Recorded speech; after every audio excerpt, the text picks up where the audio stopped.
नमस्ते बच्चों। आज हम तुलनात्मक पद्धति में आगे पढ़ेंगे। तुलनात्मक पद्धति का विषय क्षेत्र क्या है? तुलनात्मक पद्धति का विषय क्षेत्र का मतलब यह है कि तुलनात्मक पद्धति के अध्ययन में किस प्रकार की तुलनाएं की जाए या फिर तुलना का स्तर क्या होना चाहिए, किस प्रकार की प्रत्येक इकाइयों का तुलनाएं करने में हम चयन करें। तो इस प्रकार का अध्ययन तुलनात्मक पद्धति के विषय क्षेत्र में आता है। तुलनात्मक पद्धति का विषय क्षेत्र काफ़ी व्यापक माना जाता है। तुलनात्मक पद्धति में तुलना की इकाइयाँ जो हम चुनते हैं उसकी कोई सीमा निर्धारित नहीं होती है कि हम उसका किस प्रकार या कितनी सीमा में रहकर उसका हम अध्ययन करें।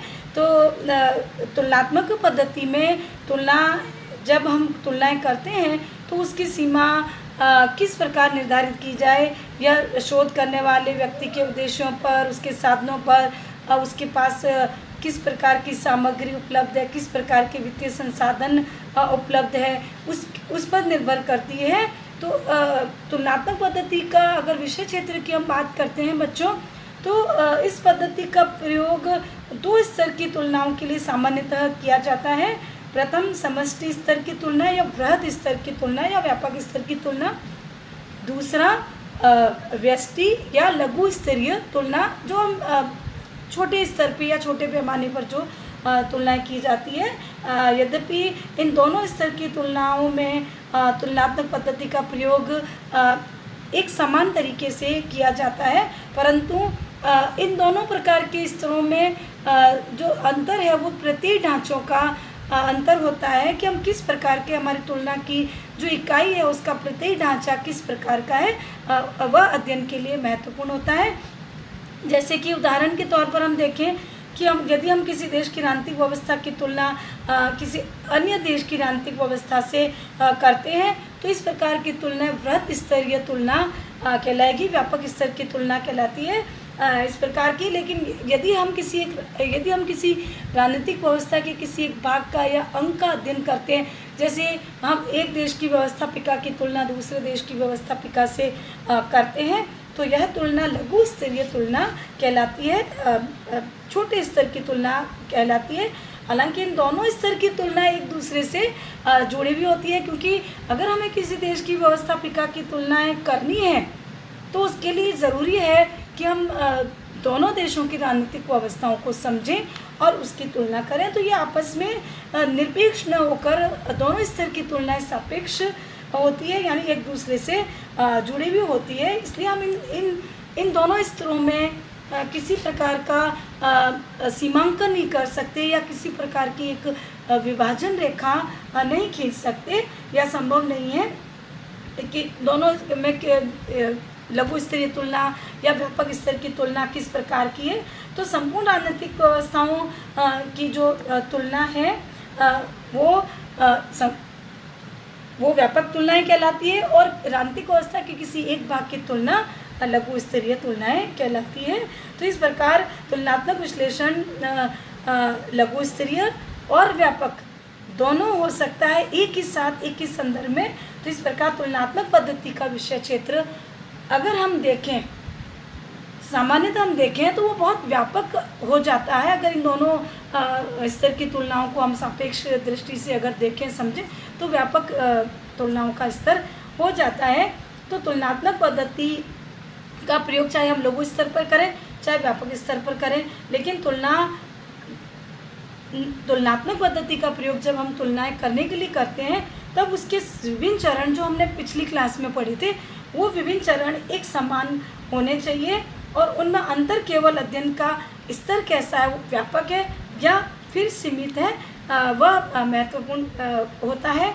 तो इस प्रकार तुलना के दोनों स्तरों में किस स्तर का अध्ययन करना उपयोगी है, यह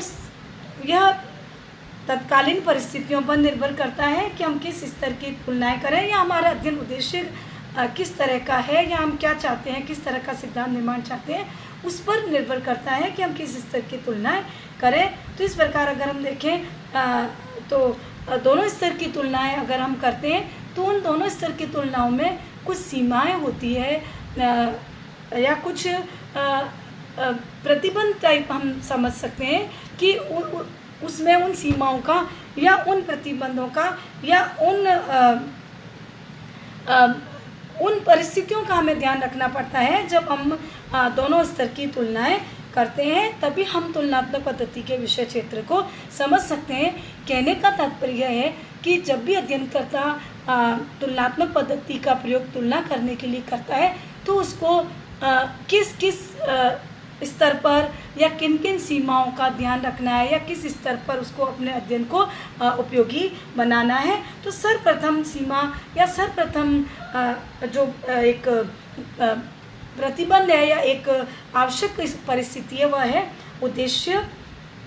उद्देश्य मतलब कि अध्ययनकर्ता जो तुलनाएं करता है वो उस तुलना का उद्देश्य या उसके तुलनात्मक अध्ययन का उद्देश्य निर्धारित होना चाहिए कि किस प्रकार का अध्ययन वो कर रहा है। तुलना का उद्देश्य राजनीतिक घटना से लेकर किसी देश की राजनीतिक घटना से लेकर विश्वव्यापी घटना तक किसी भी तरह का अध्ययन हो सकता है। तो इस प्रकार का अध्ययन जो है वो निर्धारित होना चाहिए कि स्तर कैसा है अध्ययन का।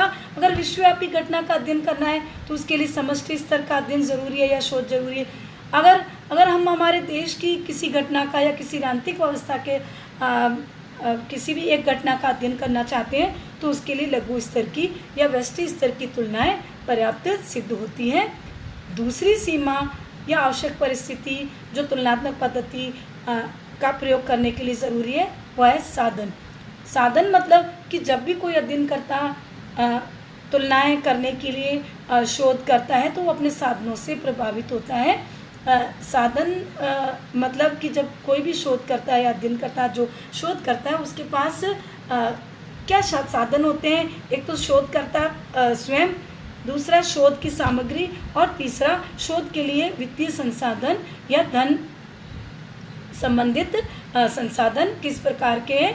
तो यदि शोध करने वाला स्वयं प्रशिक्षित है, योग्य है तो शोध का स्तर व्यापक हो सकता है और बहुत उपयोगी भी हो सकता है, विश्व स्तरीय भी हो सकता है। इसी तरह अगर शोध सामग्री पर्याप्त मात्रा में है पर्याप्त मात्रा में है तो हमारे अध्ययन को हम व्यापक स्तर का बना सकते हैं। तीसरी बात वित्तीय साधन, अगर हम शोध कर रहे हैं तो हमारे पास वित्तीय साधन किस तरह के उपलब्ध हैं वह भी हमारे शोध अध्ययन को या तुलनात्मक अध्ययन को प्रभावित करता है। तो वित्तीय संसाधन यदि पर्याप्त मात्रा में हमारे पास उपलब्ध है तो हमारे शोध को या हमारे तुलनाओं के स्तर को हम व्यापक बना सकते हैं और उस आधार पर हम उपयोगी या व्यापक निष्कर्ष भी निकाल सकते हैं। तीसरी सीमा या परिस्थिति है समय। तुलनात्मक विश्लेषण के लिए समय भी बहुत महत्वपूर्ण निर्णायक भूमिका निभाता है। किसी भी अध्ययन का पूर्ण करने के लिए या उसके लिए समय की उपलब्धता ज़रूरी है या महत्वपूर्ण है कि हम हमारे शोध में कितना समय लग रहा है। हम उस आधार पे हम यह डिसाइड कर सकते हैं कि शोध हमारा सीमित रहेगा या व्यापक होगा। जैसे मतदान सर्वेक्षण, मतदान सर्वे करना, चुनाव संबंधित सर्वे करना, ये सब समय की सीमाओं के साथ जुड़े हुए अध्ययन होते हैं और एक सीमा के बाद हम इस प्रकार के अध्ययन का तुलनात्मक विश्लेषण विस्तार के साथ करना हमारे लिए संभव नहीं रहता है। नंबर 4 पे अध्ययन की प्रकृति। अध्ययन की प्रकृति भी एक तुलनात्मक पद्धति के प्रयोग में एक प्रतिबंध का काम करती है कि अध्ययन किस प्रकार का है। क्या सामान्य स्तर का अध्ययन है या विशिष्ट स्तर का अध्ययन है।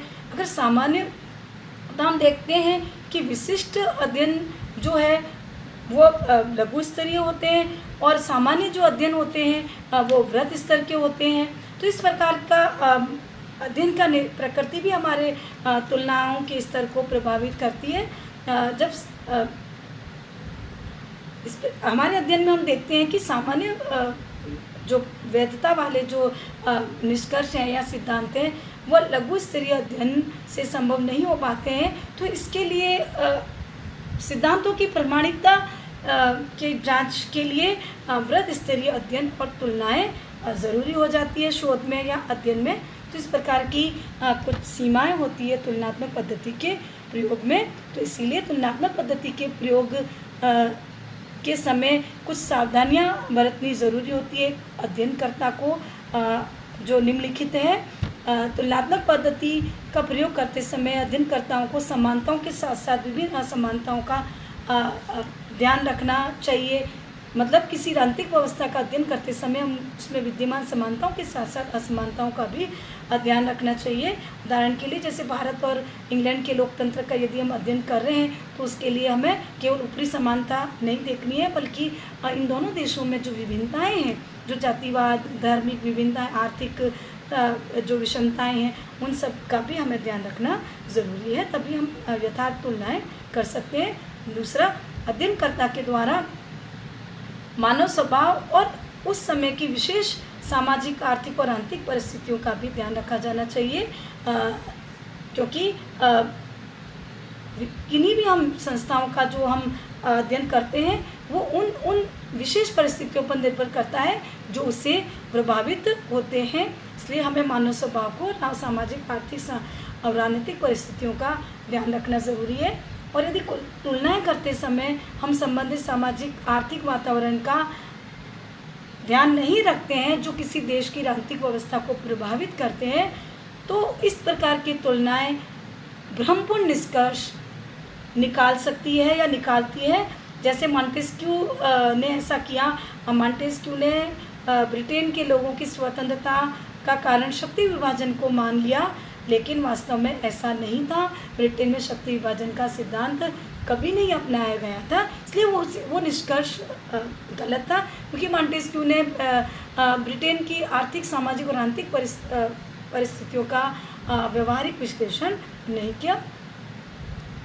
तीसरी सावधानी जो अध्ययनकर्ता को बरतनी चाहिए वह है तुलनात्मक अध्ययन के लिए ऐसे राज्य, ऐसी राजनीतिक संस्थाओं का चयन किया जाना चाहिए जिनकी एक समान ऐतिहासिक पृष्ठभूमि रही हो, या जिनकी एक समान परिस्थितियां हो, या जिनमें ज़्यादा अंतर नहीं हो, ज़्यादा विषमताएं या विभिन्नताएं नहीं हो, तभी हम तुलनाएं कर सकते हैं, आसानी से कर सकते हैं, उसमें किसी प्रकार की जटिलता नहीं होगी। चौथी जो सावधानी है अध्ययन में वह यह है कि तुलनात्मक अध्ययन हमेशा निष्पक्ष, तटस्थ होने चाहिए और वैज्ञानिकता के आधार पर किए जाने चाहिए। यदि कोई अध्ययनकर्ता तुलनाएं करने में अपने किसी प्रकार के पूर्वाग्रह से ग्रसित होता है, मतलब कि वो अपनी भावनाओं से, अपनी इच्छाओं से, अपने आदर्शों से अगर प्रभावित होकर अध्ययन कर रहा है, तो ऐसा अध्ययन या ऐसी तुलनाएं कभी भी व्यवहारिक या वैज्ञानिक नहीं हो सकती। इस प्रकार अब आगे हम इसमें बच्चों पढ़ेंगे तुलनात्मक पद्धति का क्या महत्व है और क्या इसकी उपयोगिता है। तुलनात्मक पद्धति का महत्व तुलनात्मक अध्ययन में हमने जैसा कि पढ़ा, हम सब जानते हैं कि तुलनात्मक पद्धति तुलनात्मक अध्ययन में या तुलनात्मक राजनीति में कितनी महत्वपूर्ण है। यह पद्धति राजनीतिक व्यवस्थाओं को, राजनीतिक व्यवस्थाओं के व्यवहार को समझने में बहुत सहायक है। विभिन्न राजनीतिक व्यवस्थाओं की तुलनाएं करने में यह पद्धति बहुत महत्वपूर्ण है। इस पद्धति के आधार पे हम विभिन्न प्रकार की उपयोगी तुलनाएं कर सकते हैं। धन्यवाद।